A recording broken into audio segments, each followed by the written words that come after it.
again everybody, it's Melissa Mel from Mel's Art of Zen.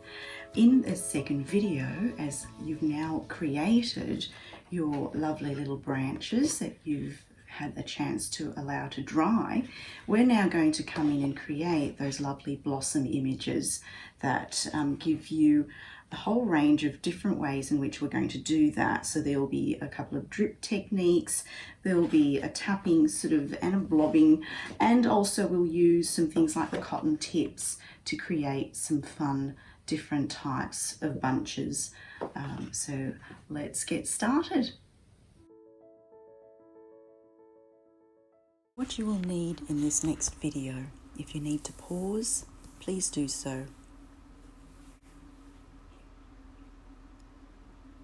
We're going to start using the beetroot stain in this next segment, and I tend to use the pre-packaged cooked baby beet, or you could use the beetroot from a can and just reserve the juices and the liquid.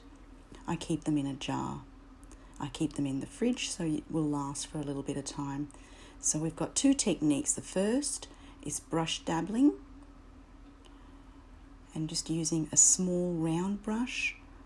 I'm just gently, lightly dabbing and adding colour to the branches, just quite randomly. Note that if you want to add more layers of stain, it's best to do that after you've allowed it to dry between the layers. The second technique is tapping, and I've loaded the brush and I'm using another brush to tap away. And just watch out because it does get quite messy, so having an old shirt or a painting smock is definitely ideal, and making sure your workspace is well covered.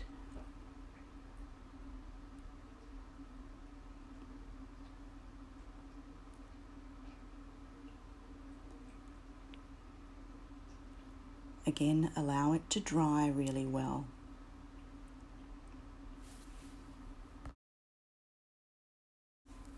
Next, we're going to mix some paint. So if you don't already have pink paint available, then mix up some red and white. Get it into a really nice paste. Mix it up really well. And then we're going to need to add water to make it quite runny. This way, you'll be able to dab or drop the paint the same as you did the stains.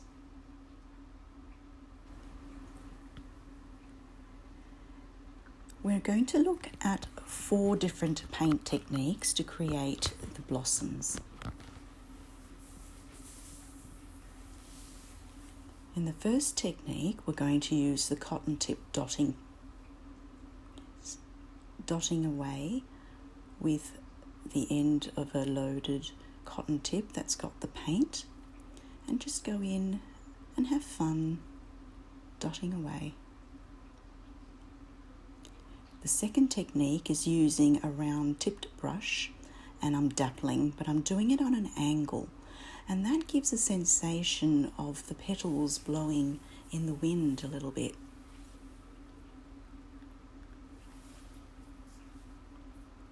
And the third technique again goes back to the tapping, and we're also going to do some flicking, so it will need a lot more water, and you'll need your other brush to tap into to allow the droplets to fall off your loaded brush. Once again, this gets quite messy but fun.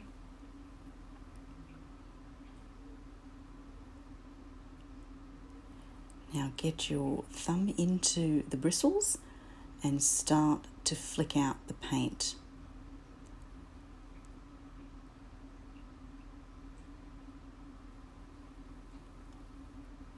Now what I'm going to do with the fourth technique is just to soften it a little bit. So I'm using a tissue paper and I'm dabbing over the wet paint. So there you have it, 4 different techniques and the 3 different looks. Now we're moving on to another technique, and we're going to use the cotton tip, but we're going to bunch them up. So we've got some cotton tips, an elastic band, and you'll put about 5 or 6 of them, creating a little flower type motive. Mix up your paint really well again.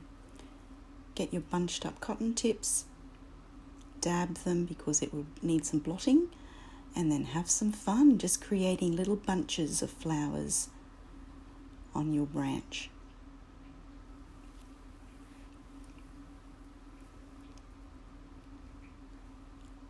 Again, if you want to create an effect of some other colours on top, you can always add some extra white into it over the top. Allow your paint to dry between the different layers for a better effect. If you wanted to add some leaves, you could use the same technique again, or use a brush and dapple some green tips into it. Have some fun experimenting.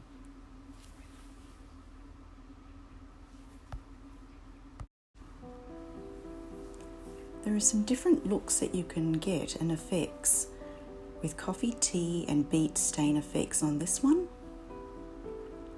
or ink and watercolour paints,